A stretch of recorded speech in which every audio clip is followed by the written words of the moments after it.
Olá, meu nome é Miguel Andrade e sejam muitíssimo bem-vindos ao Evento dos Adolescentes. Hoje é dia de nos divertirmos, de falar do amor de Cristo e de comentar sobre temas atualmente abordados que fazem parte da vida de todos nós adolescentes. Nós iremos fazer isso com muito amor, muito humor e interações na presença do nosso Senhor Jesus Cristo. Nós teremos palestras, teremos louvores, teremos entrevistas, teremos debates e eu espero que você entre nessa onda com a gente. Agosto é o mês dos adolescentes aqui na PIB Nova Descoberta, mas infelizmente nós não pudemos ter feito esse evento presencialmente, pois estamos passando por um momento em que é necessário estarmos distantes, mas isso não significa que não podemos estar juntos. Mesmo cada um em sua casa, nós podemos levar o amor de Cristo, podemos falar dele, adorá-lo e trazer esse evento para vocês. Vê aí o que aconteceu nesse mês.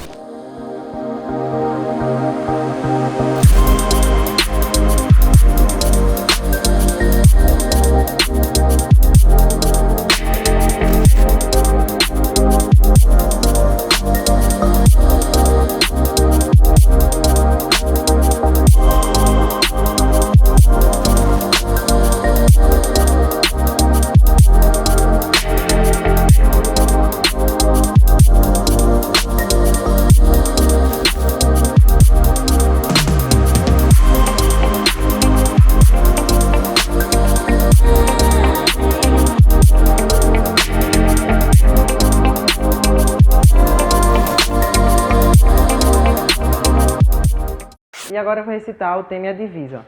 O tema que escolhemos para esse mês é Conectados com Deus. Por que conectados com Deus? Ultimamente o mundo virou digital e isso tem feito muitas pessoas se distanciarem dele. Mas o que devemos fazer é estar mais conectados com Ele. Como podemos estar conectados? Podemos ler a palavra, podemos orar, intercedendo uns pelos outros. Podemos louvar a Deus. E o tema e o hino, a divisa. E a divisa escolhida foi João 15:5, que fala: Eu sou a videira, vós sois as varas. Quem está em mim e eu nele, esse sim dá bons frutos, pois sem mim nada podeis fazer. Agora fiquem com o hino do mês, Corpo e Família, com a nossa irmã Rebeca, equipe de louvor.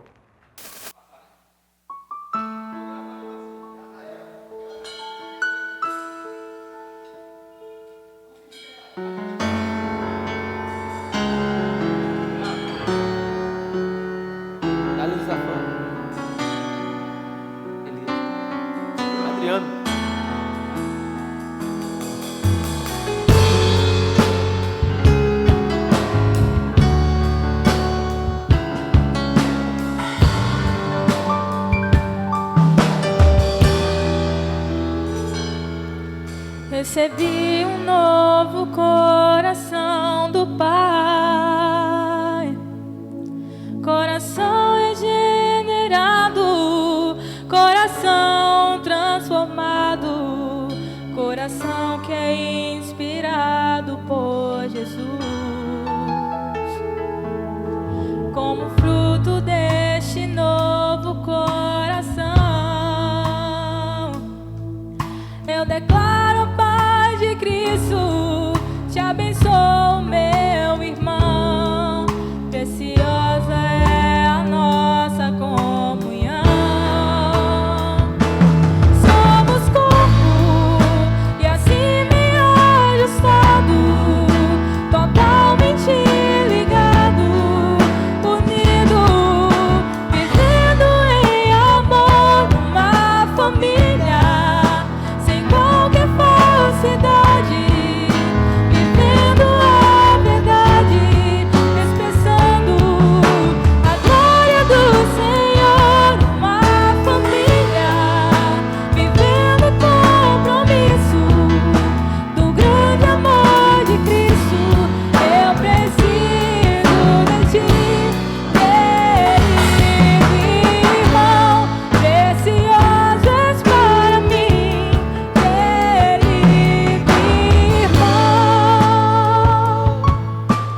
lindo o sentimento de podermos amar uns aos outros que Deus nos proporcionou.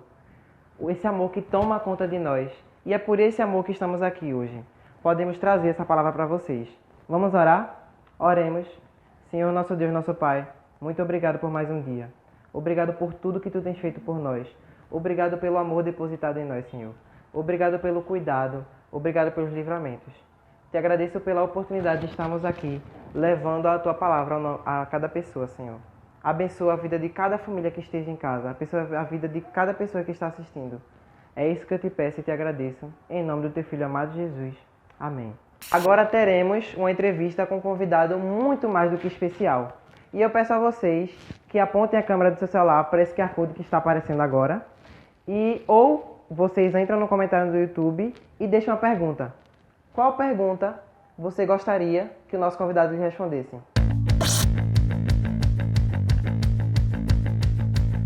Estamos com o pastor Jeroan Moura, que há mais de 17 anos pastoreia a primeira igreja batista em Nova Descoberta. A igreja atua na comunidade de mesmo nome e é localizada em Recife, Pernambuco. Neste mesmo canal, ela transmite cultos e atividades e nós vamos responder algumas perguntas que nossos telespectadores têm algumas dúvidas sobre a sua vida e sobre sua chamada para o ministério. A primeira dúvida é: como foi sua adolescência, pastor? O senhor era um adolescente rebelde? Bom, minha adolescência foi uma adolescência muito bem vivida, né? Fui criado, tive minha infância e adolescência, na verdade, num lugar muito tranquilo, mesmo sendo na capital, era como um ambiente de interior, né? Um sítiozinho lá na linha do Tiro, onde pude crescer jogando muito futebol, subindo nas árvores, né? Muita manga, muita jaca, muito jambo, muita conversa, né? Aquelas conversas no quintal com rodas de amigos, brincadeiras de rodas, uma adolescência, diria, muito saudável, né? Eu lamento muito por vocês, né, que hoje têm uma vida tão voltada, né, para as redes sociais, para os celulares. Estas coisas não tinham no nosso tempo, né? A gente veio ter televisão, né, já perto da adolescência, né? Então era uma vida humilde, mas assim muito feliz, né? Muito agradável, muito boa de ser vivida.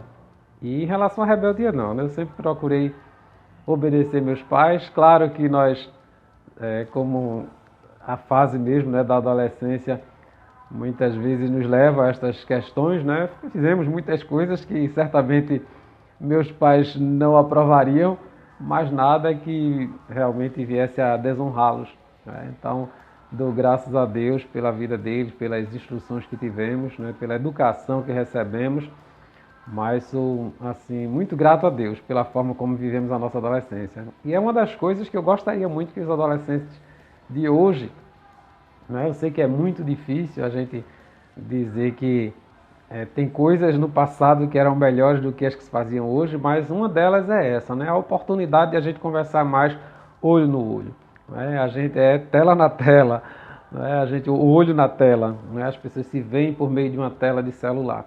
E isso certamente é muito prejudicial à saúde emocional do ser humano. Então, que vocês possam refletir sobre isso, né? Se tem uma coisa que eu digo da minha adolescência foi muito boa e que eu sinto falta hoje na nossa adolescência, é isso, é o contato mais pessoal, né? As brincadeiras, né? São as conversas, né? Nos quintais das casas, nas frentes das casas. Isso era uma coisa muito boa e foi assim, né? Vivida a minha adolescência com muita alegria, com muitas brincadeiras, com muito estudo também. Eu sempre procurei levar a sério os estudos, era uma das coisas que os meus pais sempre exigiam de nós, né? E a gente se esforçou muito para poder ter o mínimo que era exigido para a gente poder se profissionalizar e ter o sustento digno. Muito bem, pastor. Muito bem, pastor. Eu aposto que o senhor era atacante, hein? Certamente. A segunda pergunta é: como era a sua relação familiar com seus pais, com seus irmãos? Era de amizade? Outra coisa que eu posso dizer que fui muito privilegiado, né? Nasci numa família onde tínhamos 8 irmãos. Foram 10, mas 2 morreram ainda recém-nascidos. Mas fomos 8, né? Então tinham 3 do grupo dos mais velhos, né? 2 do intermediário e depois 3 mais novos. mas nós convivíamos numa casa, né, e com um bom tempo convivemos com os 8, e foi uma experiência também muito agradável, né, porque a gente brigava muito, né, também, mas a gente se ajudava. Minha mãe, né, ensinou algo muito interessante, que era que cada um tinha que cuidar das suas coisas, ela não tinha como lavar roupa para todo mundo, fazer comida para todo mundo, então isso também foi muito bom, que ela nos ajudou a fazer, né, cada um lavar a sua roupa, cada um cuidar dos pratos, e a gente também se ajudava, né, e ajudava aos nossos pais para que eles pudessem ter uma vida mais leve. Então, a relação familiar foi muito tranquila. É claro que a gente tem uma aproximação maior com uns, né, do que com os outros, mas assim, em harmonia. A gente não teve, graças a Deus, dificuldades de inimizade dentro da nossa família. Um passarinho aqui me contou que o senhor era muito namorador, pastor. Isso é verdade? Bom, depende do ponto de vista, né? A gente sabe que eu tinha mais amizades do que namoro, né? E nessas amizades, às vezes, a relação terminava indo para o namoro. Mas eu não digo assim que tive muitas namoradas, não. Namorei realmente, que eu passei que foram namoradas, foram 3, né? Uma da faixa dos 13 aos 15, outra na faixa dos 15 aos 18, e depois dos 18 foi com a que eu me casei, né? Comecei a namorar com 18 anos, casei muito novo, com 21, e foi, né? E nesse intervalo, né, quando acabava o namoro e outro, tinha aquela situação de paquera, né, que a gente não pode dizer que foram namoro mesmo. Mas também, graças a Deus, né, essas pessoas com raras exceções, né, com quem a gente paquerou, namorou, são hoje minhas amigas, né, pessoas com quem, né, a gente se tratou com muito respeito, e o fato de ter acabado o namoro não acabou com a amizade.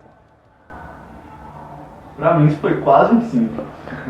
E como foi seu encontro com o nosso Salvador, Jesus Cristo? Bom, tive dentro de casa, né, um grande exemplo que foi a minha mãe, né? Minha avó, Ana Bezerra, depois minha mãe, Julieta, pessoas que eram exemplo do que é ser cristão, né? Meu pai também, mas ele estava afastado do Evangelho. E na minha adolescência eu convivi muito com essa... foi o momento que eu me aproximei mais da minha mãe, né, no que diz respeito a observar mais, né, os seus passos, as suas atitudes, os seus conselhos, né, que ainda hoje me ajudam muito.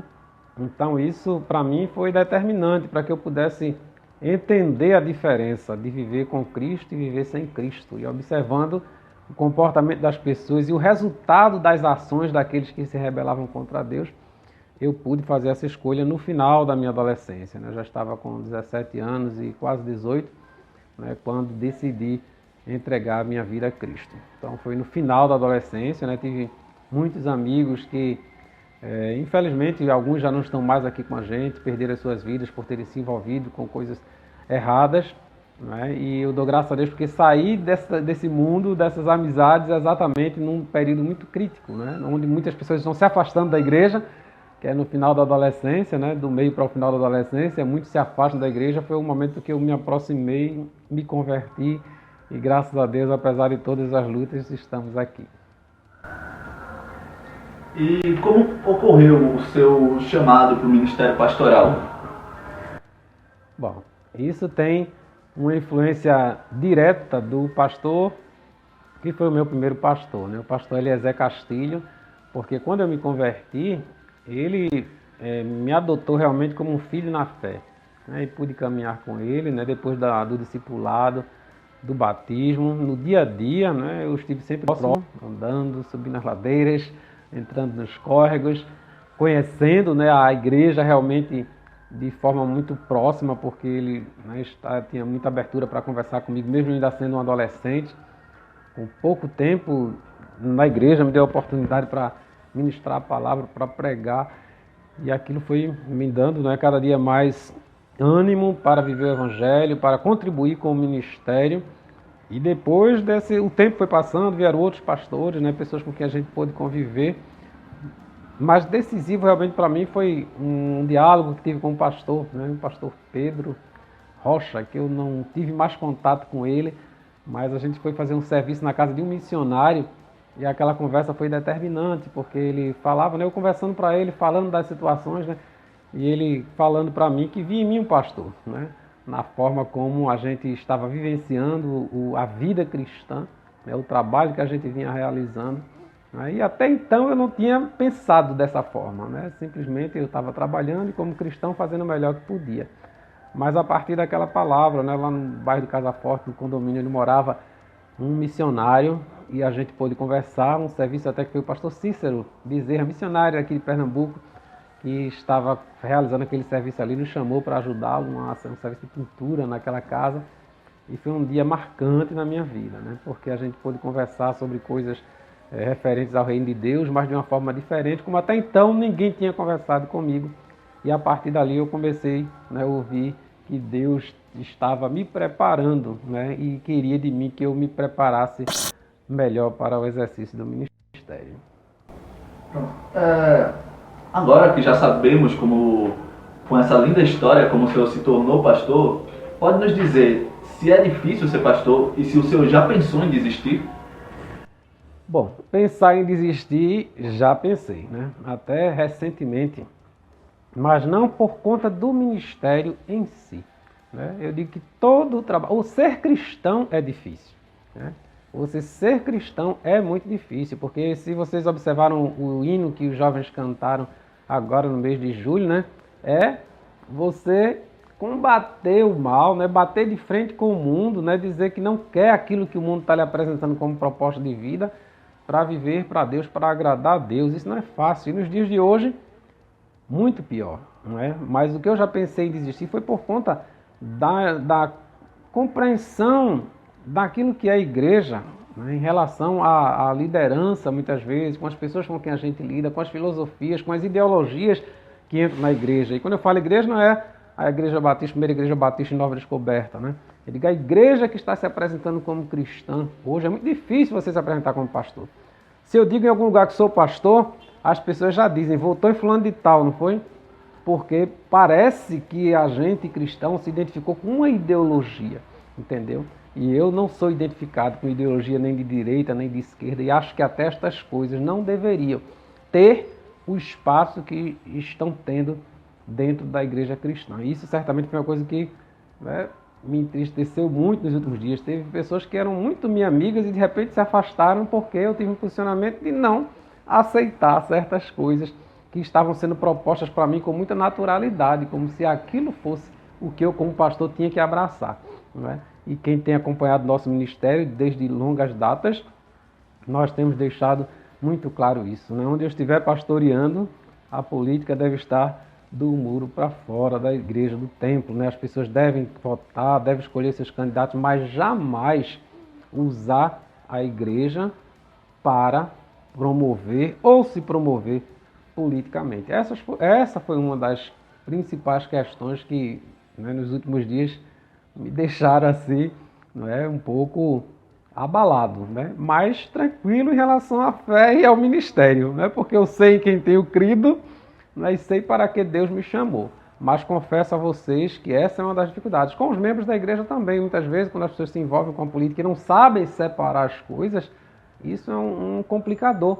Porque tudo o que você vai fazer é considerado, né, uma coisa que as pessoas têm que saber o que é que o seu mentor político está dizendo para que ele possa se posicionar. E a vida cristã, né, vai muito além disso, é a Escritura Sagrada, é Jesus Cristo, é o Sermão do Monte, né, é o amar as pessoas, mesmo sendo odiado, é estar ali na cruz e dizer, Pai, perdoa-lhes, porque não sabem o que fazem. E, infelizmente, muitas vezes essa, né, confusão que está sendo feita entristece o nosso coração, né, e a gente passa por aquelas crises de dizer, meu Deus, né, o que é que eu estou fazendo aqui? Mas a gente sabe que, por outro lado, tem muitas pessoas que têm levado o Evangelho a sério, né? Pessoas com quem a gente, graças a Deus, eu tenho conversado com algumas dessas pessoas e isso tem nos dado essa tranquilidade de dizer que nós somos cristãos e ser cristão é ser seguidor de Cristo. Embora a gente admire os homens, vote, porque a gente é cidadão daqui da terra também, mas a gente tem que entender que a nossa missão, não é, vai muito além dessas questões aqui terrenas. Com certeza, pastor. E eu obtive o conhecimento que sua chegada na primeira Igreja Batista em Nova Descoberta coincidiu com a fase da adolescência dos seus filhos. Como foi esse momento? Bom, foi muito difícil, né? Até porque na igreja onde nós congregávamos, eles viviam muito envolvidos, né? Tinha aquele grupo deles ali que eles praticamente cresceram, né? Passamos 7 anos, eles chegaram lá crianças e saíram adolescentes. E foi muito complicado, né? Até porque teve um tempo que eu ia para lá, para a igreja de Dois Unidos, que era onde eu pastoreava, deixava eles lá e vinha para cá. Aí terminava o culto aqui, Dois Unidos é perto, sobe um morro, desce outro, está lá, eu ia lá para buscá-los, né? Então, para eles foi muito difícil, né? Muito complicado, né? Eles não se adaptaram muito bem, né? À igreja, ainda ficaram vindo um tempo, né? A Areli ainda passou mais tempo, mas Gabriel se afastou, né? E a gente lamenta, né? Isso para eles foi uma situação difícil de lidar. A gente pôde tentar, né, ajudar de alguma forma, mas é assim, a gente tem que respeitar a opinião de cada um e o direito que eles têm como história. A gente, quando é criança, a gente leva para onde a gente quer, né? Mas depois que crescem, eles têm a liberdade que o próprio Deus, né, nos deu para fazerem as suas escolhas, né? E a gente tem que continuar orando, pedindo a Deus que ajude para que eles se firmem na presença do Senhor, sigam esses passos que são os passos da verdade, do amor e que nos conduzem a Deus. Muito bem, pastor. E para finalizarmos, qual a relação do pastor com o Ministério dos Adolescentes? Os adolescentes, eles dão muito trabalho? E agora? É para falar mesmo? Verdade? Não, não. A gente tem um grupo de adolescentes, graças a Deus, né? Muito bom, né? Pessoas da liderança com quem a gente se relaciona muito bem. Mas o problema da adolescência é a adolescência, né? Essa fase não é fácil, né? Você pode ser de qualquer religião, pode não ter religião nenhuma. É uma fase difícil, são mudanças, né? Muito profundas que a pessoa passa, pelas quais o ser humano passa nessa fase, e é um processo muito complexo, né? De amadurecimento, de crescimento, de conhecimento, né? Então, não é fácil também a adolescência. Mas na adolescência da nossa igreja, como toda adolescência cristã, tem sido muito impactada, e aí não é só a questão política, a gente entra também com as questões da sexualidade. Nós estamos vivendo cada dia uma novidade, né, em relação a essa questão da sexualidade, e parece que há uma necessidade de se surgir com uma novidade, né? Até um tempo desse aí surgiu um camarada que é normal hoje para o mundo o homem ter 2 mulheres, mas recentemente a gente viu um caso que virou, né, notícia, ficou muito notório, porque era um homem convivendo com 2 mulheres que aceitavam aquilo tranquilamente, uma convivência tranquila, aberta. A gente vê que surgiu um que diz que não gosta, não se identifica nem com homem nem com mulher. Então daqui a pouco eu me identifico tanto com homem quanto com mulher. Tem outro que é homem que se identifica com... Então vão surgindo novidades a cada dia, e isso para nós que temos como cristãos a obrigação de defender aquilo que a Escritura Sagrada ensina, não é fácil, né? Você lidar para uma criança que já nasceu num ambiente onde as pessoas têm a cada dia, além de, né, tratado como normal certas questões que para nós não são, está surgindo que não dá para você acompanhar. Cada dia tem uma novidade, né, em relação a essa questão da sexualidade. E ainda as pessoas querem exigir da gente que entenda todos os termos, todas as situações e trate cada um da forma como cada um quer ser tratado. Porque se você não tratar assim, você é considerado como uma pessoa inadequada, né, para não usar outros termos que eles estão usando aí. Então, é complexo, E essa é uma questão que a gente, como líder, né, tem que trabalhar com muito cuidado, com muita atenção, com muita seriedade, com muita responsabilidade, mas acima de tudo à luz da palavra de Deus. Muito obrigado, pastor. Que Deus continue abençoando a ti e ao seu ministério. Continue acompanhando a nossa programação.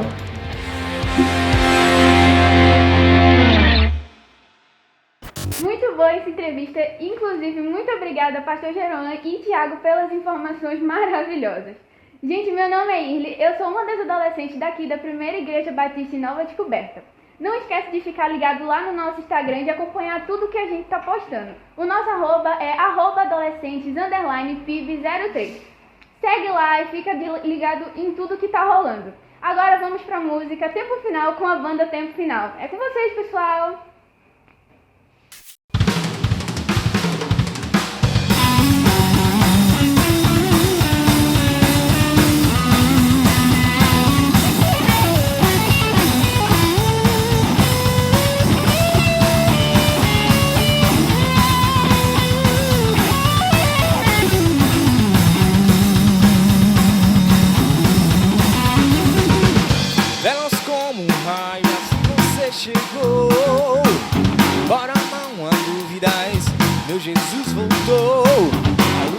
verdadeira, sua palavra é viva. Se quem não creia, eu espero em sua final. Nesse tempo final, a esperança acabou. Para aqueles que morreram, a volta do Senhor. Os que confiaram, não seguiram, resistir. Receberam a coroa, por lutar até o fim. O amor que me fez acreditar foi aquele que morreu em meu lugar. Eu sabia por um pecador, escolheu para andar no seu amor. De alegria veio me buscar, nova vida eu pude conquistar. Esse tempo final.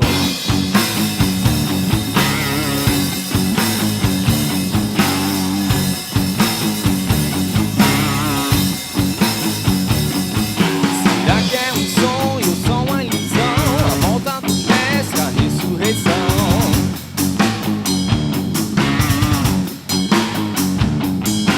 Templos vazios a ecoar, o desespero de quem ficar foi alertado da salvação. Se feitiço de agora, irmão.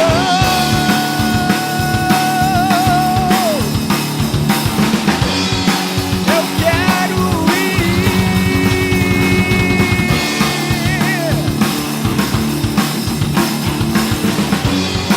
não quero ficar aqui.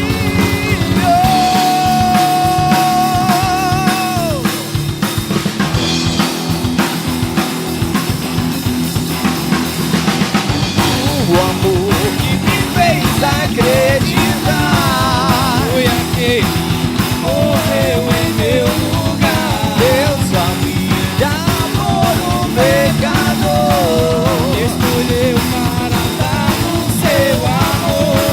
De alegria veio me buscar, nova vida eu pude conquistar. Esse tempo final.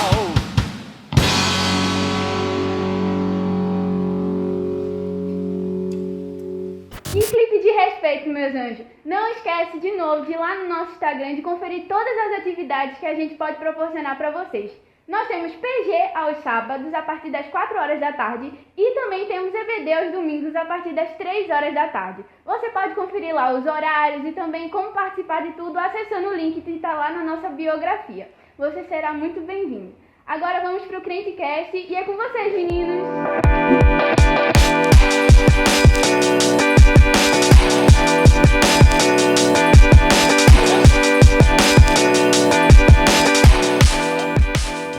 Boa noite, galera! Agora vamos começar o CrenteCast aqui na Primeira Igreja Batista de Nova Descoberta. E agora nós vamos nos apresentar, né? Pra quem não me conhece, meu nome é Abner Azaf, tenho 20 anos e sou calouro aqui, né? Na Primeira Igreja de Nova Descoberta.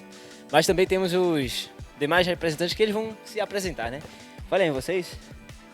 Meu nome é Wesley Hellwell.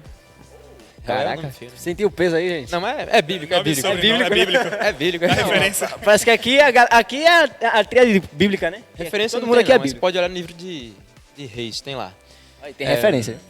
Eu tô representando os adolescentes aqui. A Abner não pode representar os adolescentes? Calma, ei, revela aí daí não, Não parceiro. pode não, Eita, mas eu revelo. mas eu posso. Olha. E é isso. É o jovem evangélico. Ele... Bom, boa noite, gente. Eu sou Gabriel. Eu fui convidado aí para participar do que vai rolar aqui. É uma alegria, um privilégio estar somando com a PIB-ND aí. Eu sou membro da Igreja Cristã Nova Vida, que fica no Rosarinho. Né? Trabalho Muito lá boa, viu? Inclusive. há um tempo já. Sou membro lá desde 2012, efetivamente. E não sou daqui de Pernambuco, né? Então a Nova Vida aqui foi a minha primeira igreja. E que bom estar encontrando um outro lugar aqui, né? Para conhecer outras pessoas, outra igreja. Eu acho que Muito é bom, uma muito oportunidade para a gente, como corpo, estar se conectando. É isso. Muito boa noite para vocês. Amém. Trouxe mais diferente já. Aí, tá vendo? Mas... Só se soltar, cara. Eu acho que eu tô bem até aqui, né? Vamos ver daqui para frente. Não, vai. É só manter. Vamos embora. É só manter. Então, pra começar, queria saber, como é que foi pra você a pandemia? Cara, foi uma surpresa, né? Eu lembro março do ano passado, assim, eu tive uma viagem em 2019, final de 2019 cheguei, né, em Recife de volta, voltei, né, passei 3 meses em Brasília. Eu sou de Brasília, nasci lá, sou candango raiz. Rapaz. E aí eu tava em Brasília os últimos meses, assim, de Brasília. E aí sim que cheguei em 2020, final de 2019 para 2020, início do ano, assim, aquela lerdeza ainda, né, para começar, as coisas ganhando corpo. Como eu tava sem trabalho, tava entre trabalhos, assim, tava procurando, né. E aí, março, que tava quase no pé da pandemia, estará todo mundo lockdown, eu fui trabalhar no EJC. Tava trabalhando no EJC lá no Janga. Sim. Eita, foi, sério? Ali na Igreja Batista Menonita do Janga. Oxe, eu conheço. Perto de casa, inclusive. Trabalhei lá no EJC. E aí voltei da EJC uma semana depois, todo mundo em casa, cara. Então, assim, aquela surpresa. Um desafio, assim. Eu digo que a pandemia não funcionou muito pra mim, porque a igreja teve que se remodelar, né? A como funcionar. E eu fiquei muito em função da igreja. Foi ativo, né, no caso? Fiquei muito ativo. Fins da semana e finais de semana, eu estava assim, quase que exclusivamente na igreja, né? A gente teve que remodelar. Poucas pessoas foram selecionadas para estar lá, né? Eu fui uma delas. E durante a semana em casa, assim, né? Tentando descobrir o que fazer na pandemia. Desafio. Rapaz, na pandemia eu vou confessar que eu vi assim um domingo, mas pra mim era segunda-feira. Os dias praticamente não tinha... Você para de contar tudo, né? Exatamente. Data, você esquece, hora. Inclusive hoje eu ainda acho que é 2020. Às vezes eu me pego assim, caramba, é 2021. Parece que é 2020, cara. O desafio da gente foram os 2 agostos, né? O agosto do ano passado e desse ano. É o que demora... Passou agosto, o resto é a bala. Eu acho que na que demora mais. Pelo menos pra mim, pessoalmente, foi um negócio que impactou demais. Porque, tipo, se eu olho pro passado, eu não consigo imaginar 2020. Eu consigo lembrar de 2019. 2020 eu tenho que pensar assim, calma. 2019, a gente tá em 2021. Tá faltando alguma coisa, eu lembro, 2020. Porque eu não esperava. Tipo, ninguém esperava por isso, aí foi difícil de se organizar. Em relação, por exemplo, você não pode falar disso, né, Abner? Mas com relação à escola. Eu já tava tendo que me acostumar com o integral. Aí vem a pandemia que é tudo online agora. Sim. E que é só de manhã, por exemplo, as aulas. Ficava difícil, foi complicado. Mas foi bem complicado, assim, foi um momento que realmente abalou, não só em questão da nossa percepção, né, mas também até mesmo das nossas emoções. A gente viu e vê, né, que isso abalou, de certa forma, muitas pessoas. E as pessoas, por exemplo, ficaram em casa mais tempo, assim, de certa forma, confinadas. Isso trouxe algumas consequências para suas vidas, né, tanto psicológicas, né, como socialmente. A forma de se comunicar entre, por exemplo, como você falou, professor e aluno é diferente. A forma como eles aprendem, né, foi totalmente diferente. Então, foi bem complicado. Assim, para mim, a questão da pandemia, né, já que é o tema, ela foi, como o Wesley falou, um pouco do que o Wesley falou. Não foi muito parada, porque eu também tive algumas atividades, principalmente na faculdade, né, e quem está na faculdade ela não para, né? Porque você perde período e é complicado. Você tem que atingir, né? E você estuda. Então não foi tão parado. Porém, eu tive que me adaptar também. Eu estudava na escola dele. Eu encerrei o ensino médio, né? Em 2019. Então toda a minha experiência em educação foi completamente presencial. Em 2020, né? Começou a pandemia. Eu tive que rever e reaprender a estudar. Dizendo que acordou de 5 da manhã para fazer a atividade da faculdade. Cara, eu acordava cedo, porque, assim, como eu estudava de manhã. Mas estranho aí... mesmo é porque na outra noite... Na verdade, eu vou reformular a tua frase. Eu acordava cedo porque eu morava no Janga. Né? Exatamente. E do Janga para qualquer lugar da Terra eu preciso acordar cedo. Longe, é longe. Sem contar os buracos, né? Que você não consegue contar, que é muito. Enfim. Mas doido é que... A ponte do Janga, inclusive, não estava finalizada, entendeu?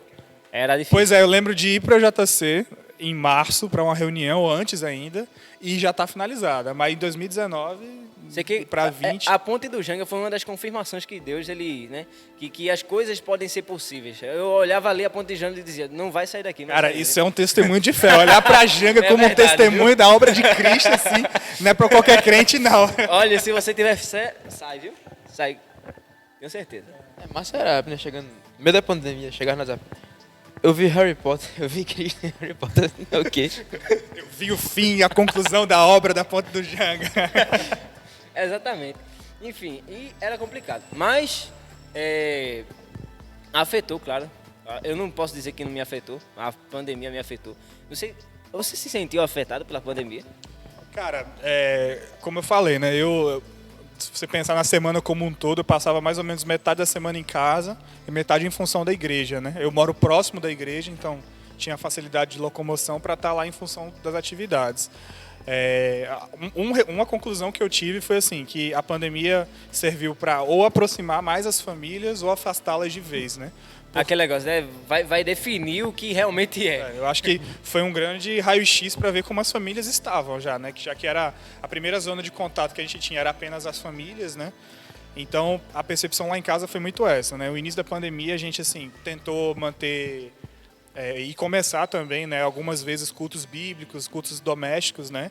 Outras vezes falhava completamente, estava cada um no seu canto, né? Eu estava com uma demanda de coisas muito grande e também ao mesmo tempo totalmente ocioso, né? Porque como estava sem trabalho, não tinha começado faculdade ainda, então estava muito ali no meio termo eu, né? Tinha coisa que fazer, mas tinha tempo que, cara, a família ali para me conectar e eu quieto no meu canto. Então, eu acho que esse raio-x de aproximar ou afastar a família foi a grande conclusão para mim, né? Hoje, assim, né? Com um período mais caótico tendo passado, né? Então, pegando parte no que você falou de que as famílias, na pandemia, ou muitas se distanciaram ou muitas se aproximaram. Ainda nisso, com relação às amizades, por exemplo, percebesse muita gente se distanciando de Cristo também, ou entre si na família também, se distanciando? Eu tive uma pessoa muito próxima da minha família, que é uma pessoa que eu tenho uma amizade e um contato mais próximo, que começou, sabe, puxando a gente para ter momentos com Cristo, né? E agora está numa realidade mais afastada, assim, né? Mas de família pouco, né? Graças a Deus toda a família é de Jesus, assim, e a gente não viu muitas pessoas com esse esfriamento. Mas amigos, infelizmente eu estou vivendo uma época assim de vida que muitos amigos meus assim de adolescência e recentes, assim, gente que cresceu comigo na igreja, que serviu, que esteve comigo em coisas muito importantes do corpo, se afastando, cara. E assim é um grande motivo de oração e de estar tentando respeitar o tempo da pessoa também, mas está à disposição a pessoa dela. Sente, né, também, porque de certa forma é uma perca. A pessoa toma a decisão, né, cara? Mas eu acho que a gente, como igreja, precisa ter o entendimento que se a gente pode fazer muitas mais coisas além de orar, né? Mas se a gente não fizer a oração em primeiro lugar, a gente não vai fazer nada depois disso. E até porque tem uma coisa que eu acho interessante, é que a sensibilidade, né? O próprio apóstolo Paulo fala que a gente é o quê? É um corpo de Cristo. Então, nós temos a sensibilidade em relação a outras pessoas, mesmo que até mesmo não seja nosso amigo, alguém próximo. Mas se for alguém que a gente convive de certa forma, mesmo que distante, e a gente vê que aquela pessoa sai, a gente sente que aquela pessoa vai fazer falta não só pra gente, né? Mas Cristo, ele também se preocupa. Então, até Paulo, ele fala lá em Filipenses, né, que a gente deve ter esse sentimento que Cristo teve, né? De sentir a outra pessoa, mesmo que não seja, como o Wesley falou, a pergunta aqui citada, uma pessoa tão próxima assim, um amigo meu, um familiar. Mas é interessante essa pergunta aí. Principalmente porque, mesmo que não seja um amigo próximo, faz parte da igreja, faz parte do corpo, de uma família que a gente é. Acho que o maior exemplo é esse, né? Tipo, se somos todos corpo, se alguém se afasta, a gente vai começar a sentir a falta daquela pessoa, né? Ver onde que aquela pessoa era necessária e agora ela não está ali, está faltando espaço. É um relacionamento. Que antes era dela. É um relacionamento, porque se a gente for pegar o gancho da pergunta em relação à família, é uma semelhança com a relação entre membresia da igreja, né? Que é uma família também, uma família de Cristo, uma grande família, né? Sem dúvida. Mas o mesmo parâmetro, o relacionamento. Ou distancia, aquele lance que você falou, ou distancia ou aproxima mais. Então a pandemia veio também para, de certa forma, revelar quem realmente estava mais firme ou não. Acho que você teve uma palavra-chave aí que é importante, né? Tá sensível, né? Isso, exatamente. Se somos sensíveis ao Espírito Santo, temos que estar sensíveis às outras pessoas, né? É verdade. Ela tomou a decisão de estar mais afastada, a gente precisa continuar cuidando daquela pessoa, à disposição daquela pessoa, e entender que o processo de retorno, ele é voluntário, né? E é o Espírito Santo que cativa, né, essa pessoa de volta, né? É o Espírito Santo que traz o convencimento, né? Pecado. Mas, através da tecnologia, será que a gente tem como dar um auxílio, dar um suporte, né, a outra pessoa? Será que, mesmo com a distância do telefone, a gente consegue dar um suporte àquela pessoa que está sofrendo com a pandemia? Talvez não com a doença, mas psicologicamente ou espiritualmente? Cara, é difícil pensar assim, dar um suporte psicológico a alguém, né? A gente não pode pensar nessa pergunta, talvez, como uma receita que vai servir para todo mundo, né? Se você pensa em dramas psicológicos, desafios, sempre vai ser muito individual, né? Eu acho que a primeira palavra é reaprender, né? Você falou isso quando você se adaptou à nova rotina de faculdade. Isso. Mas reaprender isso aí, né? A como fazer, porque a igreja talvez foi a instituição, o lugar que passou por mais realidades assim de perseguição, de doença, de conflito, e continuou sendo igreja. O evangelho continuou sendo pregado, a oração foi a ferramenta de falar com Deus. Muitas das coisas que acontecem na igreja são quase que obrigatoriamente presenciais. Não, a exceção do verdade. O evangelho continuou sendo evangelho, né? Mas eu acho que a palavra inicial é reaprender, né? Você reaprender a estar à disposição das pessoas online, né? Redescobrir talvez o ligar para a pessoa, né? Sim, hoje em dia, o botão rolou, áudio rolando, falo aqui, e acho que isso é o máximo de interação que tem. Eu redescobri o ligar, assim, tipo, ligar para a pessoa durante a semana, cara, como é que você tá? Tô aqui, a gente não pode se ver, mas tô aqui, precisar, liga para mim. Liguei para muita gente para pedir ajuda, para pedir oração. Então você precisa reaprender, ressignificar as coisas, assim. Desesperado na hora da prova. Minha gente, pelo amor de Deus, olhe por mim que eu vou fazer prova. Quando era prova queima-roupa, oxe, meu filho hoje só lá nos pedidos de oração. Minha gente, olhe por mim, minha gente, olha por mim, ó. Eu vou fazer prova agora. Aí pronto. Mas eu acredito que sim, cara. Dá para você estar sendo de suporte. Você precisa reaprender. Dá para você evangelizar, dá para você falar de Jesus pela internet. Outra pergunta, exatamente. Era esse o ponto, né? Essa pergunta. Faça. Fazer o seguinte, ó. Deixa o garoto falar, né? Pode falar daqui a um tempão já. Já que ele falou, né? Eu que estou representando os adolescentes. Aí você, enfim, pegando o rumo que você falou com relação à fé mesmo, nesse tempo que você ficou em casa, como é que a gente faz, do seu ponto de vista, como é que você fez para não fraquejar na fé? Porque, por mais que a gente tenha a vida de santidade, que a gente é chamado para fazer isso, a gente santifica a cada dia, ainda assim, num momento como a pandemia, é muito mais difícil. Cara, eu olhando a Bíblia, eu acho que o exemplo que a gente vê para não pecar, para não fraquejar na fé, é viver pelo Espírito, né? Você vai ver Romanos 8, todo o capítulo falando sobre isso. Entender que também é impossível não deixar de fraquejar, né? A gente é cheio de falha, estamos em constante aprendizado, dependemos do Senhor, a fé é um dom de Deus, né? Então, da minha parte, assim, não tem nada que parta de mim que vai fazer com que eu não fraqueje da fé. Mas, assim, eu entendendo que eu estou em Cristo, se eu vivo pelo Espírito, se eu tenho a mentalidade do Espírito, é pelo Espírito que eu vou viver, né? E como o dom da fé vem de Deus, viver pelo Espírito é a única maneira de não fraquejar na fé, né? Entendendo que uma hora ou outra você vai falhar, você vai cair. Como você está sempre em mas viver pelo Espírito, né? Dificilmente você vai se esquecer da lei de Deus. Dificilmente você vai fraquejar na fé. Obviamente não é impossível. É aquela tríplice, né? Que a gente passa uma vida inteira na igreja ouvindo, e talvez só quando a gente falha nesse aspecto que a gente vai entender o verdadeiro sentido, né? Está constantemente meditando na palavra de Deus, ouvindo a voz de Deus pela palavra, né? Que é a fonte mais segura e sempre está ao nosso alcance, à nossa disposição. O livro mais vendido, né? Sim, a oração como ferramenta de eu levar o que eu estou aprendendo a Deus. E a comunhão, né? Que aí a gente teve que reaprender. Glória a Deus, a gente está novamente assim, podendo ser corpo, podendo estar olhando um no olho do outro. Amém, né? Graças a Deus. A gente estava falando de internet, não foi? Isso. Como é que, para você, especialmente, evangelismo? Porque evangelismo é uma coisa muito pessoal, sabe? A gente tem que falar diretamente com a pessoa. É interessante, na verdade, porque o evangelho ele já é pessoal. Mas na pandemia a gente não tem mais essa pessoalidade, né? A gente está, de certa forma, distante.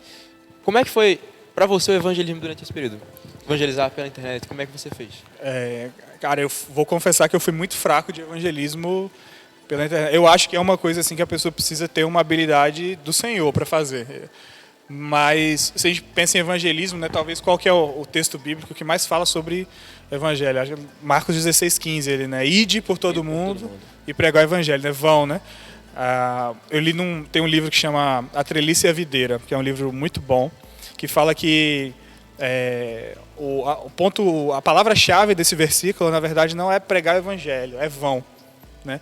E enquanto você vai, você prega o evangelho, batiza, ensina a guardar tudo que o Senhor Jesus ensinou.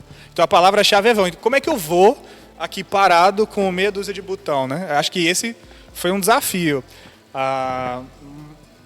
Para mim, esse é um primeiro entendimento, que é uma coisa que a pessoa precisa, Senhor, me dá habilidade. Acho que é uma coisa que todo mundo pode ter acesso e todo mundo pode conseguir, né? Basta buscar o Senhor, que Ele capacita, né?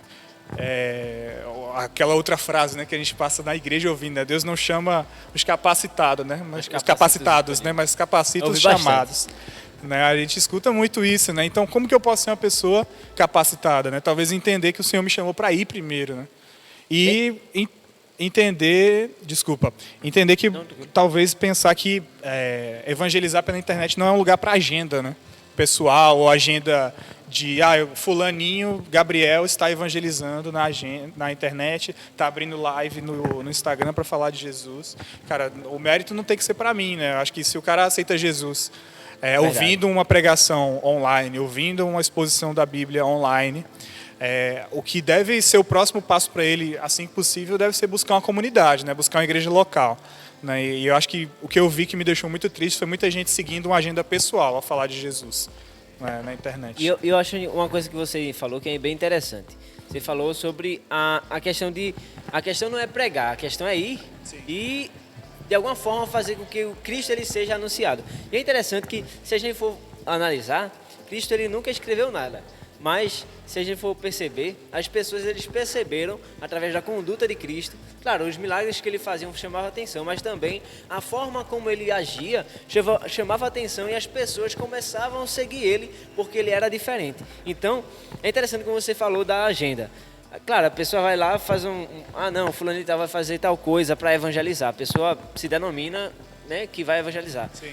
Mas é interessante que se a gente pegar a mesma premissa, a questão de como é o seu perfil, entendeu? Se o seu perfil ele for, de certa forma, reflete a Cristo, logo até mesmo no seu Instagram, a pessoa abrir assim um feed de Instagram de uma pessoa, você vai estar evangelizando. Se seu feed, né, se a sua vida reflete a Cristo, seu feed também vai, de certa forma, revelar o Criador e, de certa forma, você vai estar colaborando para o evangelho, né? Aquela questão que a gente tem em Coríntios, né?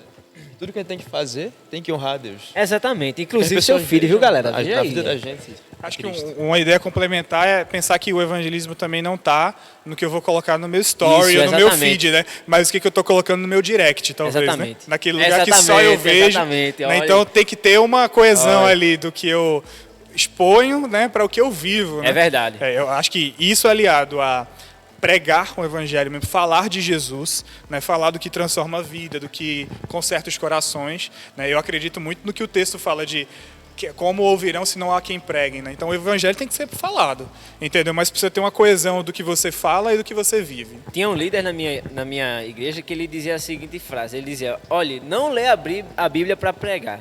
Você lê a Bíblia para você viver ela e depois falar do que você vive através da Bíblia.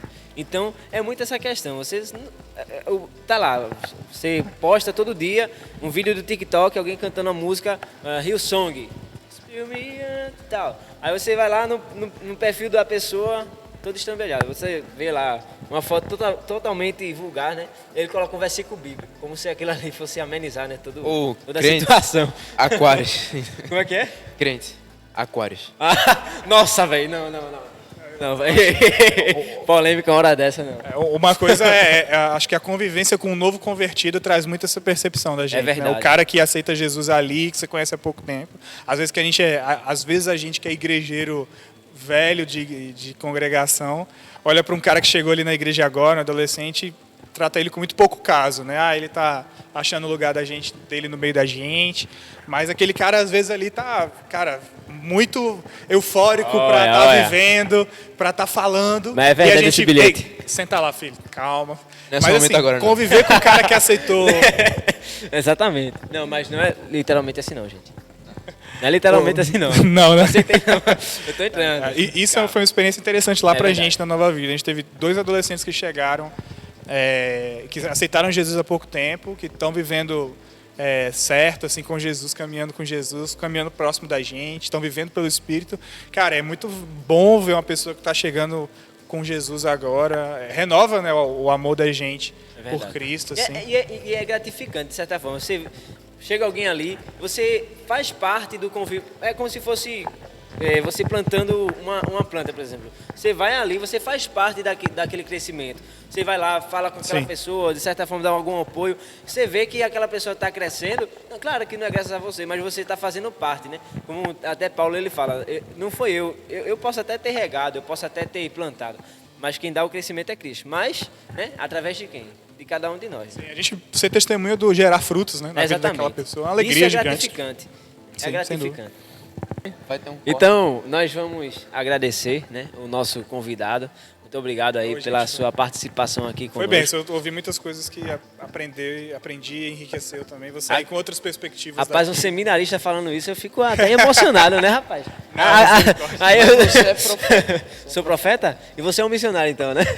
Você é um missionário, Então, é muito legal o projeto de vocês são gente jovem, mas que tem esse intuito aí de enriquecer com esse formato novo, né? E o meu desejo é que a gente seja enriquecido, né? Aprenda com isso aí. Amém. E siga aí da porta para fora, continuando a viver as impressões e as certezas da gente. Né? Aquilo que você falou, que trouxe para a pandemia veio e a gente aprendeu a reaprender, a trazer coisas novas, já que a gente não tem mais como estar presencialmente, a gente tinha que dar um jeito. A forma que a gente achou. Exatamente. Amém. Glória a Deus por isso. Para manter como tem que ser. A gente pode fechar com uma oração?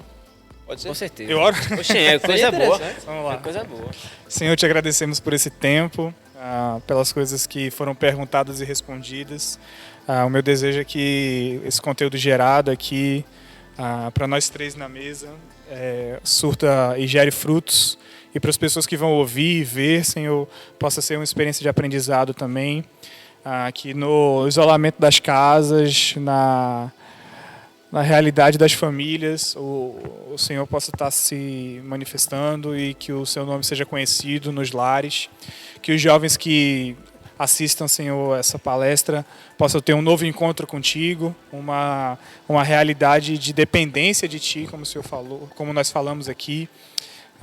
E que eles vivam juventudes que possam ser produtivas, Senhor. Se a pandemia trouxe, às vezes, uma noção de improdutividade, de tempo perdido, de muito tempo gasto com coisas fúteis, que esse conteúdo aqui, aliado com o que o Senhor já falou, já revelou na Tua Palavra, gere frutos para a eternidade, Senhor, na juventude, Senhor. Que esses meninos e meninas que escutem esse tempo, esse conteúdo aqui, possam se tornar homens e mulheres justos e justos diante de Ti, diante de Ti, e para a honra e glória do Teu nome, Senhor. Eu te agradeço pela vida do Abner e do Wesley, da equipe aqui que está operando todo esse podcast, essa entrevista, Senhor, essa conversa, Pai. E que eles também recebam de Ti uma dose dobrada de alegria, de sentimento de efetividade da vida deles, Senhor, que eles estão gastando tempo das suas juventudes para servir e para Te honrar, Pai. Em nome de Jesus, amém. Valeu, galera. Até mais.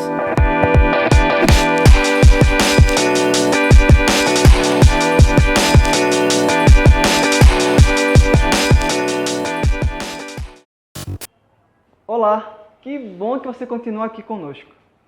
Meu nome é Lucas Mateus, sou do Ministério dos Adolescentes e confere aí um clipe da banda Tempo Final.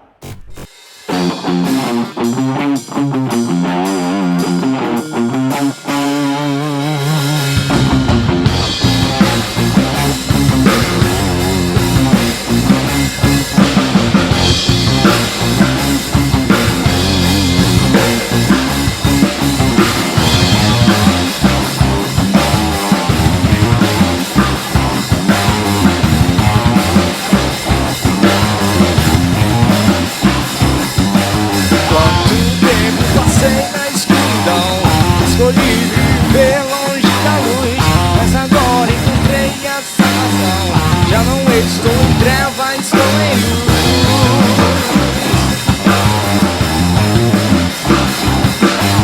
Ao passar da vida eu percebi tudo que vivi foi ilusão. Achava que era feliz, mas o sol enganava meu coração.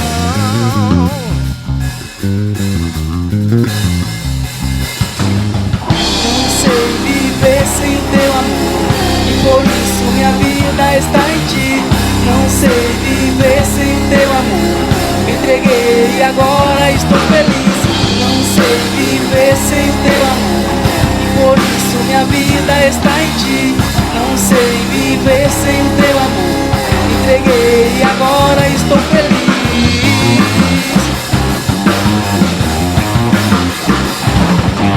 Ao passar da vida eu percebi tudo que vivi foi ilusão. Achava que era feliz, mas eu só enganava meu coração.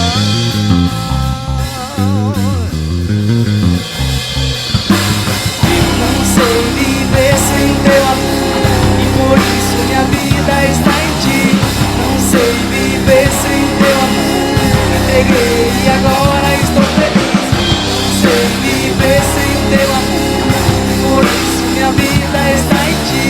Não sei viver sem teu amor. Me entreguei e agora estou feliz.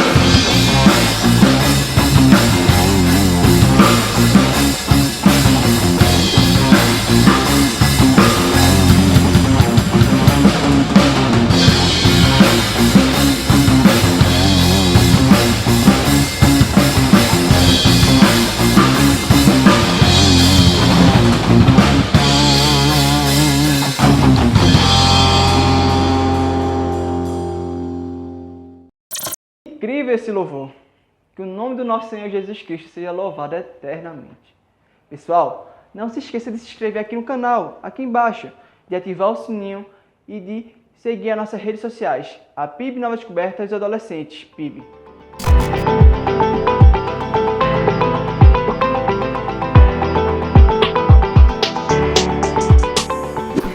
Boa tarde, Rafael, tudo bem? Oi, Amanda, boa tarde, tudo bem? Um grande abraço para você e para todos os adolescentes e jovens da Primeira Igreja Batista Nova Descoberta. Ok. Pessoal, esse Rafael sempre está com a gente nos nossos congressos, nos nossos eventos do mês dos adolescentes. E hoje a gente está nesse formato diferente, né? Rafael está aqui online, Rafael está da casa dele e eu estou aqui da minha casa. E a gente vai conversar um pouquinho sobre alguns temas que a gente separou, mas tudo baseado na experiência que Rafael já teve com evangelismo e missões. Vou pedir para a gente iniciar ele contando um pouquinho quem ele é, com quem ele trabalha, qual é a igreja que ele faz parte, de onde ele é membro.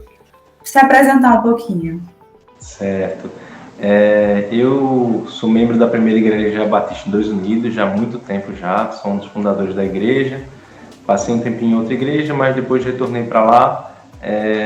Minha experiência dentro da igreja, assim, eu passei por quase todos os seus ministérios, né? Hoje eu não sou líder de nenhum ministério especificamente, eu ajudo na igreja de maneira geral, mas eu já trabalhei com juventude, principalmente com juventude e missões.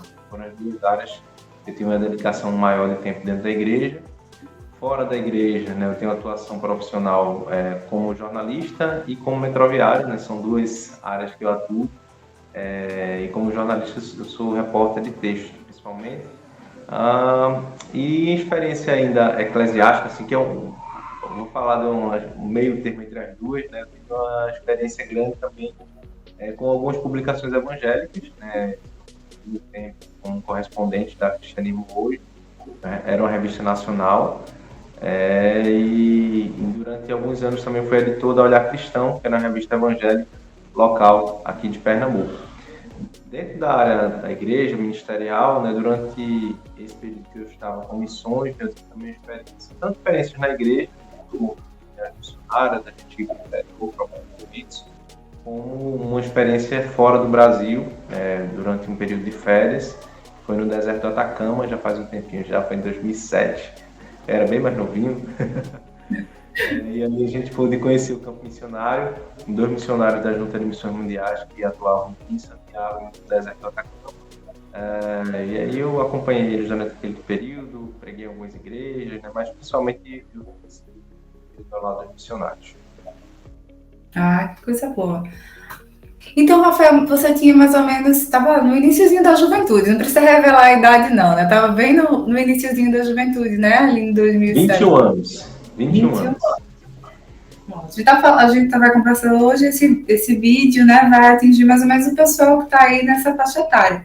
E que tem muita dificuldade em vivenciar mesmo o evangelho. Muitas vezes as pessoas vão para a igreja, fazem as atividades da igreja, vai no domingo de manhã para EBD, né? Aí no domingo à noite vai para o culto, mas no seu dia a dia, na sua vida, tem muita dificuldade de evangelizar, né? De relacionar os temas daquilo que acontece no seu cotidiano com o evangelho, de colocar realmente em prática, de fazer essa contextualização daquilo que está no texto bíblico, na Bíblia, que ele estuda, que ele vai para a igreja, e fazer essa vivência. Eu não sei se esse seu choque assim, de realidade em relação a vivenciar o evangelho, ele foi mais nítido quando você fez a viagem missionária, ou se você já tinha essa vivência antes, assim, essa experiência, né? Quando você era jovem, já conseguia fazer essa ligação direta entre aquilo que estava na moda quando você tinha 21 anos, né? Quando era jovem, adolescente, e fazer essa transposição daquilo que está na Bíblia, ali no Evangelho, né? E colocar em prática. Como é que foi isso? Antes de ir para a viagem missionária, né, eu já tinha uma vida muito ativa dentro da igreja, né, então já assumia posições de liderança. Na época até, vamos dizer, no evangelismo tradicional, como a gente conhece, eu evangelizava muito mais do que hoje, por sinal. Né? Eu visitava muitas casas, fazia estudo evangelístico, promovia muitos cultos. Tinha um ministério com teatro na igreja, que estava em todos ali dentro da igreja, e tive essa oportunidade, né, foi parte de um congresso missionário que teve aqui no Recife. Eu entendi ali do Senhor que deveria tentar essa experiência fora, né, conseguir encaixar férias, financiamento, oportunidade, né, e fazer essa vivência no exterior, mas um período curto de tempo. O que é que eu posso dizer? A grande diferença, né, de estar fora, né, numa viagem missionária para mim, foi que eu estava ali 100% focado naquela missão. Então ali eu não tinha nem a família perto, não tinha trabalho, não tinha estudo, não tinha nada que viesse a me distrair no meu dia a dia. Eu estava focado somente em acompanhar o missionário, em evangelizar, em fazer visitação, e é um outro tipo de vivência isso, né? Sem dúvida alguma. Eu acho que a dificuldade maior fora são as diferenças culturais, né? A gente, no meu caso, ela estava falando um outro idioma, eu não sabia exatamente o que era fácil deles entenderem, o que não era, então isso às vezes você mesmo, até com o idioma mesmo, você solta uma palavra aqui que eles não conhecem, porque tem até um significado diferente do que a gente conhece aqui. Eu me lembro muito bem de uma situação dessa que eu falei uma palavra, a pessoa abriu o olho grande e disse, meu Deus, o que foi que eu falei? E aí eu lembro da palavra ainda, falei enfadado. É uma palavra super comum da gente, né? E lá enfadado era como se fosse nervoso. Não é isso. Mas eu percebi na hora que tinha alguma diferença ali. Mas essas diferenças culturais, né, que são talvez agora de fora. Aqui, eu acho que essa concorrência com tantas outras atividades que a gente tem, com a vida moderna ou contemporânea, não sei qual é o nome que a gente iria utilizar, né, de sempre estar estudando, trabalhando, fazendo uma coisa, fazendo outra. Eu acho que isso é a grande dificuldade, a gente ter alguma atuação mais focada evangelisticamente, missionariamente. E também, vamos dizer, de compreender exatamente o que as escrituras estão dizendo, os princípios que estão por trás das escrituras, para a gente saber como vai se portar. Hoje, a minha grande preocupação em relação à igreja brasileira, ela está mais no próprio testemunho, né, que a gente dá. Não é nem tanto do que a gente fala, embora às vezes a gente pregue errado também, mas é muito do que a gente vive, né? Isso, de fato, cria alguns problemas no testemunho frente aos não crentes, tanto de coisa que a gente considera que é pecado, não é, uma coisa que a gente acha super normal e natural e não é. E aí algumas coisas dessa naturalidade assim da vivência para o cristão, a gente decidiu trazer alguns temas assim dos adolescentes, né, que estão sendo discutidos, né, nessa era, para a gente fazer essa comparação em relação ao adolescente cristão e esses temas que estão sendo discutidos, né, no tempo todo, que fazem parte do cotidiano dos adolescentes. Um deles, né, em relação aí à cultura pop, né, que agora tudo são os heróis, né, a Marvel, a DC, né. A gente vive muito hoje assim, em torno das questões de marketing, né? Entretenimento, tá? E muitas vezes eu lembro que alguns anos antes atrás, né, na minha adolescência, porque hoje já tem 20 anos, né, do primeiro livro da saga de Harry Potter, né? Tem mais de 20 anos já, né? E aí eu lembro que saiu uma pesquisa à época que as crianças, né, inglesas, a maioria delas, assim, saiu um percentual bem alto, não lembro o percentual, mas era alto, era mais de 50%. Se você pedisse para contar a história de quem era Harry Potter, as crianças elas sabiam relatar quem é que era, e se perguntasse quem era Jesus, as crianças elas não sabiam contar a história, de explicar quem é que era Jesus. E aí eu queria te perguntar, Rafael, em relação a essas interferências assim da cultura pop, né, no imaginário e também na vida dos adolescentes, qual é o impacto que você acha que isso tem para os cristãos? E o que é que também pode ser utilizado em relação à cultura pop, talvez para evangelismo, para missões? O que é que você pensa disso? Primeiramente, o que é que eu queria orientar? Eu, às vezes, não gosto dessa resposta, às vezes, somente sim ou não, é certo ou errado. Porque muitas dessas coisas que a gente vai conviver, por exemplo, redes sociais. Na época de Jesus você não tinha rede social. Então a gente vai ter que fazer a leitura da Bíblia da maneira mais ampla para entender qual é o comportamento que o cristão deve ter diante dessa nova mídia. Vamos para esse assunto. Você tocou nessa questão aí do Harry Potter, daquele universo. Quando as crianças sabem a história de Harry Potter e não sabem a história de Jesus, para mim é um outro problema, né? Por que as crianças não conhecem a história de Jesus? Aí tem um problema evangelístico, um problema da educação do lar, talvez um problema de secularismo maior dessas famílias que não traz essa cultura, não traz essas histórias para aquelas crianças. Então acho que aí o problema é mais não conhecer Jesus do que conhecer Harry Potter. Quando a gente vai falar da cultura pop que está hoje, do cinema, da música, vem aquela questão, né? É pecado a gente ouvir uma música que não seja cristã, é pecado a gente consumir um produto que não seja só conhece, que a gente naturalmente iria consumir dentro do meio evangélico. Isso tem impacto com a obra missionária, tem impacto com o evangelismo. Existem algumas situações. E eu acho muito interessante que cada adolescente, cada jovem se preocupe em entender isso e pensar. Né? Tem uma música que diz que é proibido pensar, né? A gente tem que pensar. Né? Se o que a gente vai fazer, ele de fato vai impactar a nossa imagem. Será que as pessoas enxergam alguém que lê Harry Potter como alguém que está pecando? Será que isso, poxa, aquela pessoa lê Harry Potter, como é que ela vai? Será? Para mim, não. Mas se você entende que no seu ambiente, a música que você escuta, o filme que você assiste, a cultura que você está consumindo, ela vai impactar a sua imagem como cristão, isso vai atrapalhar o evangelho, permite. Tudo é lícito, mas nem tudo me convém. Então isso para mim é a base da compreensão disso. Você somente consumir uma música ou um livro que não seja... A Bíblia não fala isso. A Bíblia, inclusive, não tem essa separação, né, da música que é sacra, da música que não é sacra. Não é muito isso. Agora, se a música que você está ouvindo, ela vem com mensagens pornográficas, ela vem com a cultura anti-bíblica, ela vem com conteúdos que eles vão encontrar no nosso princípio, aí é outra situação. Não é porque é uma música que não é feita ou gravada por um evangélico que você não pode ouvir, mas é uma música que está indo de encontro com seus valores. Se ela está indo de encontro com seus valores, como é que você gosta dessa música? É uma coisa estranha, não é verdade? Então, eu acho que quando a gente para pensar, né, o que é lícito, se tudo é lícito, mas nem tudo me convém. Eu acho que aí já dá para a gente perceber um pouco do impacto que as coisas têm.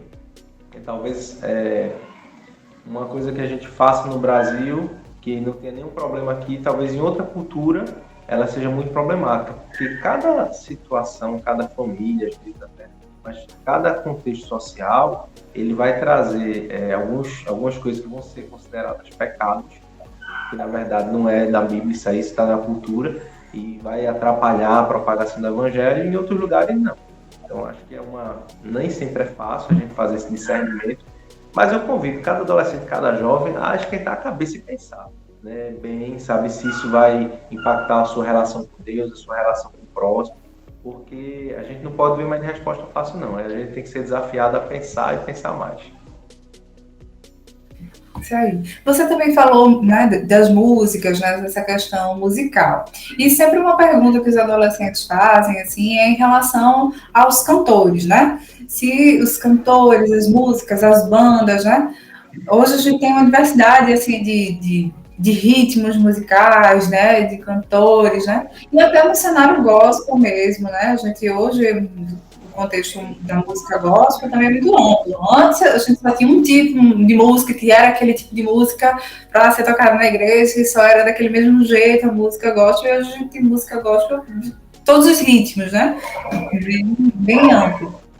Mas, mesmo assim, a gente tem hoje alguns grupos, assim, que são muito apreciados pelos adolescentes, né? E que geram alguns desdobramentos em relação a não apenas gostar daquela música, comprar, adquirir aqueles, né? Não é mais nem os CDs, os discos, né? Agora compra as músicas aí, faz os contratos aí do Spotify, do Deep, né? E ele vai pelas músicas, né? E aí, esse engajamento, essa aproximação com os músicos, com as bandas, né, tem gerado, né, também essa associação nos meios das redes sociais, né, que geram uma aproximação entre o músico, a banda e outros fãs, né, outras pessoas que também gostam do trabalho. E hoje a gente vê, principalmente os jovens, os adolescentes, né, compõem essa comunidade, né, de seguidores, né, dessas bandas, desses músicos, né, desses artistas, e que muitas vezes se reúnem, né, de alguma forma, para estar apoiando as causas que aquele artista vai, né, aquilo que ele quer propor, aquilo que ele está propagando, né, e aí que são chamados fandoms. Já ouviu falar, Rafael, dos fandoms? E o que é que isso pode impactar em relação aí à nossa vivência cristã? Na minha época, o nome disso era fã-clube, né? Sendo que na época a gente não tinha redes sociais, né? Então era de outra maneira. Tem um princípio bíblico, né? Que é de ser contrário à idolatria, né? Isso talvez é o que a gente possa, talvez, associar. O que é idolatria exatamente, né? Tudo aquilo que vai ocupar o lugar de Deus, certo? Se a prática de participar de um fã-clube, de fandom, seja o que for, isso venha a consumir a sua vida e ocupar o lugar de Deus, aí é um problema. Entende? Se os seus recursos, se os seus dons, se o seu tempo, ele está sendo todo gasto, e não é só no fandom, em qualquer coisa da nossa vida moderna, o que é que estiver assumindo o lugar de Deus, né, é uma idolatria, alguma coisa que a gente está colocando no lugar que deveria ser somente de Deus. Aí ele passa a ser problema. Mas não é isso, Rafael, eu só gosto, só curto, só compartilho, enfim, só estou conversando. Aí a gente volta um pouco para aquela primeira pergunta, né? O conteúdo que está sendo tratado ali, discutido, ele tem algum confrontamento ali com o Evangelho, com os princípios que a gente acredita? Se tem, ele é um problema. Se não tem, eu não vejo tanto problema, entende? Agora, aquele cantor e aquela banda, ele tem uma associação a um tema que ele é anticristão. Aí você vai ter um problema evangelístico, já que seu testemunho vai ser impactado, né? Então você que está identificado, né, por ser ali de superfã, com alguém que confronta o evangelho, então isso vai criar alguma dificuldade. Não tem nada, simplesmente gosta de canta música romântica, uma coisa assim, isso tem alguma coisa anticristã? Se não tem, eu não vejo problema, certo? Então eu acho que vai um pouquinho naquela primeira pergunta que a gente tratou, e com essa discussão também sobre a idolatria, né? Se isso ocupa o lugar que deveria ser de Deus, de ser prioridade, ser centralidade da nossa vida, ele é um problema. Se não ocupa, a gente vai observar esses fatores aí, da aparência que ele tem do mal, ou da mensagem que tem por trás aí desses novas bandas, eventos, organizações. Isso. Muitas vezes também acontece, né, nos fandoms, que eles às vezes promovem algumas atividades. Se você gosta de fulano, você não gosta de ciclano. Você gosta de A, você não gosta de B. E promove alguns eventos, às vezes também que a gente chamou de alguns ataques, né, nas redes sociais. Alguém que gosta de A, né, precisa criticar, né, em grupo, em demandada ali nas redes sociais, o grupo B, né? Então, a gente vê hoje que acontece também nas redes sociais, principalmente, né, por causa do anonimato que se promove, né? muitas vezes pessoas que estão ali só para criticar. A gente está falando do fandom, mas isso acontece, muitas vezes eu vou ver uma notícia lá de uma rede, né, de informação. Aí eu leio a notícia, eu digo, vou ler agora os comentários. E muitas vezes, assim, os comentários são pessoas não leram só o título, né, aí você que é jornalista, né, só o título ali da notícia, não leram a reportagem na íntegra completa, e que estão ali simplesmente só para criticar, e aí são chamados os haters. O que você acha, Rafael, em relação à postura do cristão de estar ou dentro de um fandom para criticar um outro artista, um outro grupo que não gosta, ou de estar ali na internet também de uma notícia que você não gosta, de uma personalidade, de um político, de alguém que é público que você não gosta, e está aproveitando talvez até do anonimato ali para estar expressando opiniões que talvez pessoalmente você não expressaria daquela forma, né? Conteúdos assim raivosos, né? Muitas vezes discriminatórios, né? E infelizmente a gente tem visto, esse tempo que a gente tem vivendo, né? Acontecendo isso muito frequentemente, né? Pessoas cristãs, né? Pessoas que se dizem cristãs, né? Que frequentam igrejas, né? Fazendo comentários, muitas vezes preconceituosos, né? Racistas, em relação a pessoas que são pessoas públicas que se colocaram em determinado posicionamento, que às vezes são posicionamentos que são contrários aos cristãos, mas outras vezes é a opinião da outra pessoa, a notícia que está sendo divulgada, e as pessoas fazem esses comentários, assim, bem raivosos, digamos assim. Eu lido muito. Isso, quer dizer, nossa experiência, provavelmente você lida muito com isso, né? Muito. Como eu trabalho com a revista, né, justamente com a parte de redes sociais da revista, é interessante quando eu sei que alguns personagens que a gente cita nas redes sociais, né, quando toca no nome de algum deles, aí já vem uma legião ali ser contrária a gente e fala de tudo mais, e enfim, isso eu até já tenho que responder, né, melhor um monte de gente aí não dá um retorno para evitar que aumente mais os comentários, aumente mais os problemas. O que é que eu acho? A maioria das pessoas se esconde atrás da rede social, né? Como você falou mesmo, eles não falariam para ninguém com a agressividade com o que eles estão falando nas redes sociais. Tem um aprendizado aí por trás disso. Não entende aquele ambiente, não entende esse meio, mas tem gente que entende sim, né? Mas não está nem um pouco preocupado em denegrir a imagem do outro, em criticar. A crítica, ela é válida, então eu acho que você tem um posicionamento a favor ou contra qualquer situação, você pode falar, pode se posicionar. Agora, quando você vem com agressividade, com preconceito, com um exagero aí de força, né, isso não combina com o Evangelho de Jesus que a gente conhece, que era tão delicado até quando ele era duro e cortante. Né, ele tinha uma maneira muito suave ali de falar, de tratar as pessoas, né, mesmo as mais pecadoras do seu tempo. Né, isso não combina com o Evangelho. E, infelizmente, muitos evangélicos estão nessa, não só do hater, né, e isso é muito, eu percebo claramente até que algumas marcas, elas provocam, sabe, Amanda? Para ter a audiência, ela vai lá e provoca. Sabe que as pessoas da igreja mais complexos vão rebater, né? Quando as pessoas respondem, acaba levantando alguns temas que não têm um enorme impacto na sociedade, mas como as pessoas reagiram, aí acaba ganhando notoriedade. Mas, além dessa questão dos haters, um outro comportamento muito negativo que eu vejo da igreja nas redes sociais é em relação às fake news. Eu falo isso porque eu estou falando em todos os lugares onde eu vou, né, que as pessoas não sabem se comportar quando elas vêm com palavras odiosas, né, nesse caso os haters, como elas não sabem se comportar também quando elas têm acesso à informação sem comprovação e ela compartilha e diz, olha gente, eu não sei se é verdade, mas eu recebi aqui e estou compartilhando com vocês. Na época de Jesus não tinha redes sociais, não tinha fake news, a gente não tem um cuidado, né, com as notícias falsas que a gente recebe e compartilha e ainda bota assim, né, tem a cara de pau de botar o seguinte, eu não sei se é verdade, mas eu recebi, estou repassando. Isso é a antiga fofoca, né, que a gente ouvia tanto assim, tantas pregações na igreja, né, contra a fofoca, contra a mentira, contra isso, e isso hoje entrou de uma maneira tão forte no nosso meio, nos grupos da igreja, ou no privado mesmo, né, quando você compartilha ali informações, que são muitas vezes informações que você se identifica, que você se revolta, e é muito legal quando você vê uma pessoa que você não gosta de falar aquilo que você também não gosta, você olha aí, ó, não presta, tá vendo? E às vezes não sabe que aquilo dali não tem fundamento nenhum, né? E mancha a imagem das pessoas e mancha a imagem do Evangelho. Porque se você compartilha mentira, como é que você vai compartilhar o Evangelho?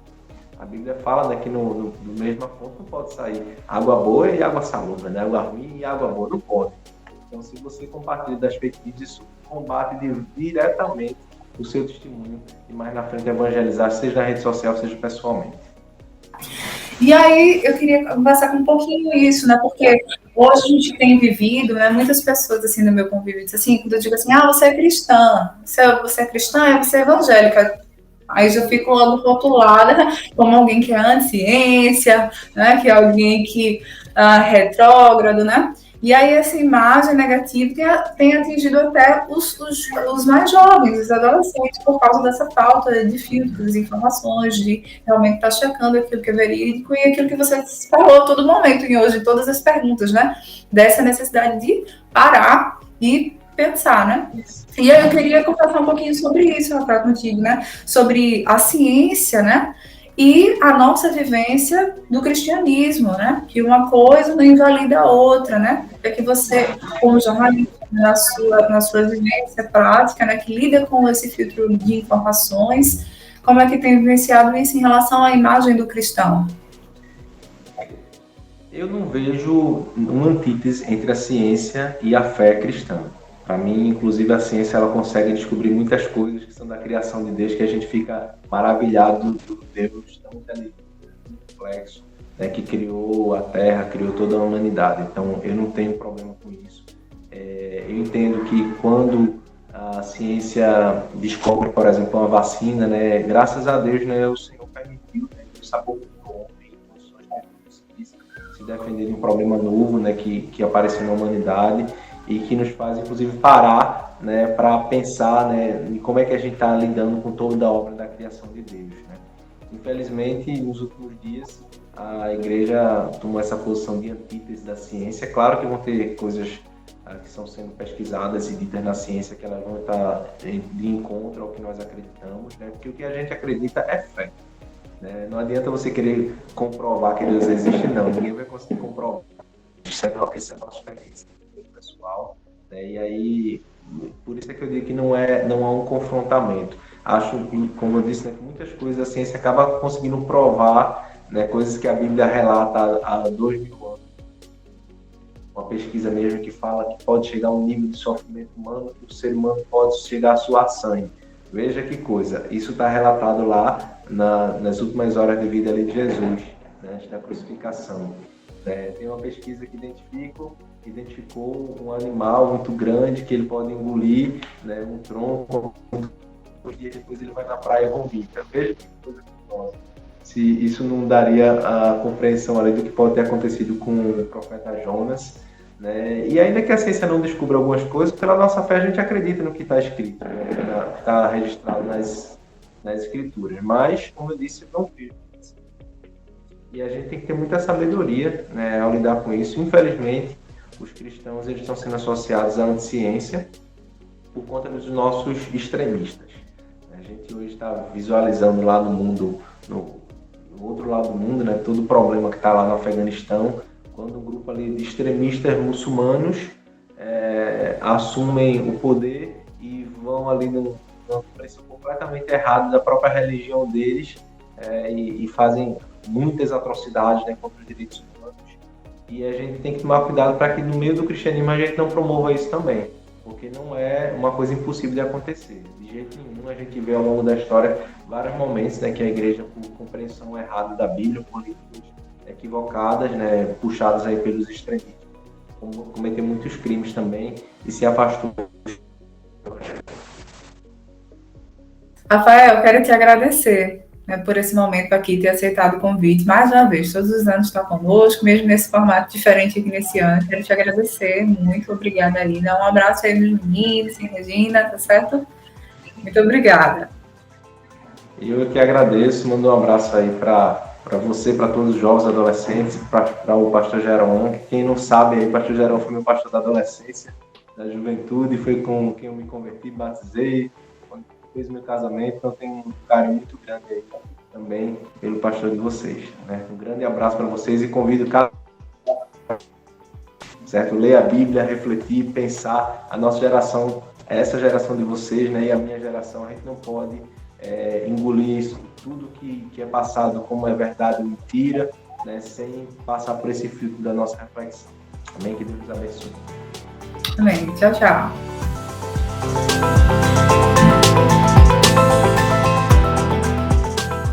Como é bom retermos tanto conhecimento com esse debate, não é? Verdade. Galera, agora vamos ficar com mais um momento musical com a banda Tempo Final.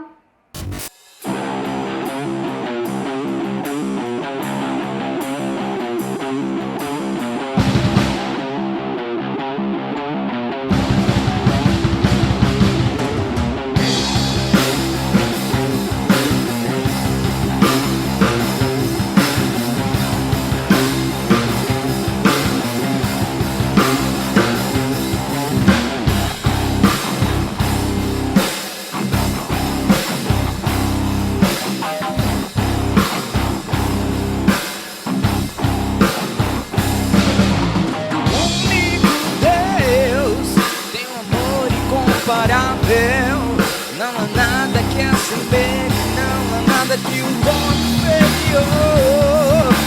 Tu és Senhor, honra e poder, majestade, vitória incomparável. É minha Deus, descanso em teus braços, minha esperança está em ti, pois em ti me refúgio. Protege-me,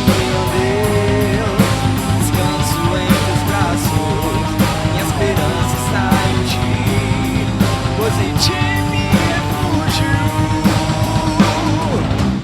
Não há outro Deus igual a ti, justo e salvador, além de ti. Não há outro Deus igual a ti, justo e salvador, além de ti.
Infelizmente chegou ao fim. Tivemos tantos debates, tivemos entrevistas, foi tão bom. Mas foi tão legal poder falar do amor de Jesus para vocês. Eu espero que em breve possamos nos reunir novamente. Ah, mas já acabou, que pena! Ei pessoal, ainda não acabou. Você pode ver as nossas programações quando quiser. E também você é o nosso convidado a participar da nossa EBD e do nosso pequeno grupo. É isso mesmo, galera. As datas, os locais e os horários, você confere tudo isso lá no nosso Instagram. Agora vamos fazer uma oração, gente, para agradecer tudo que Deus nos proporcionou durante todo esse momento. Oremos. Santo Deus, amado Pai, muito obrigada, Pai, por todo esse momento que o Senhor nos proporcionou, desde o podcast até as músicas que foram nos proporcionadas, Pai. Que tudo isso que foi feito entre nos nossos corações, Pai, que tudo aquilo que aprendemos possamos colocar em prática e te servir da maneira mais alegre e mais poderosa que nós pudermos. Continua conosco, Pai, nos perdoa pelas nossas faltas, nos orienta e nos dirige em tudo. No nome de Jesus, amém. Amém. Galera, agora vamos deixar vocês com a nossa equipe de louvor. É isso, fechou, galera. Um beijo e até a próxima. Tchau. Fiquem na paz e até a próxima. Fiquem na paz e tchau.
apaixonar pra sempre,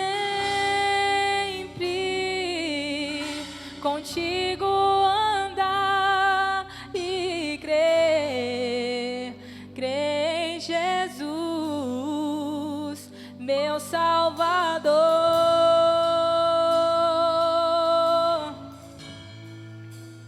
Quero te amar,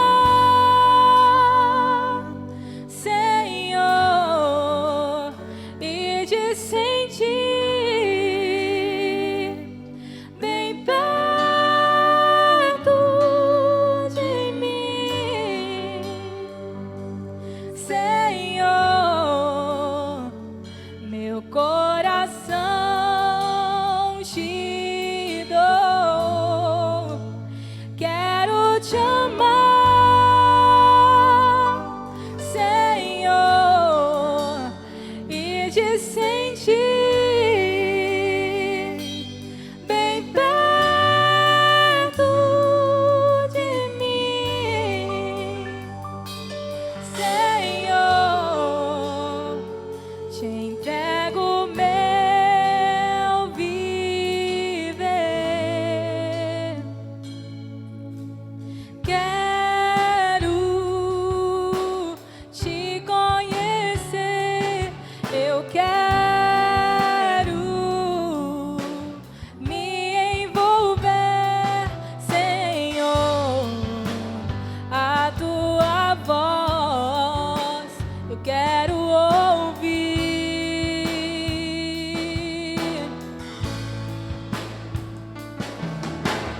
Quero me apaixonar pra sempre, contigo andar e crer em Jesus, meu Salvador.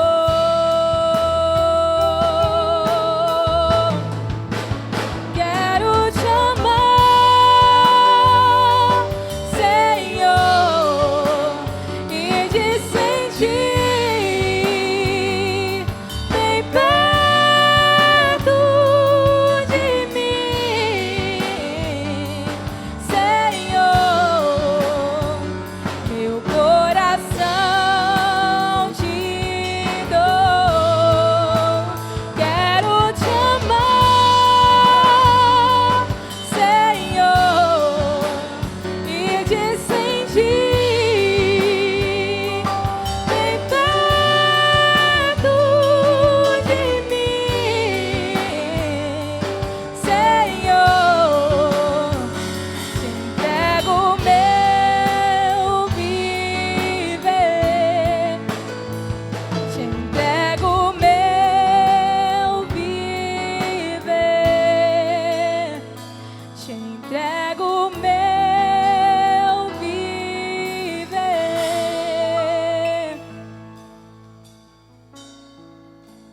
viver.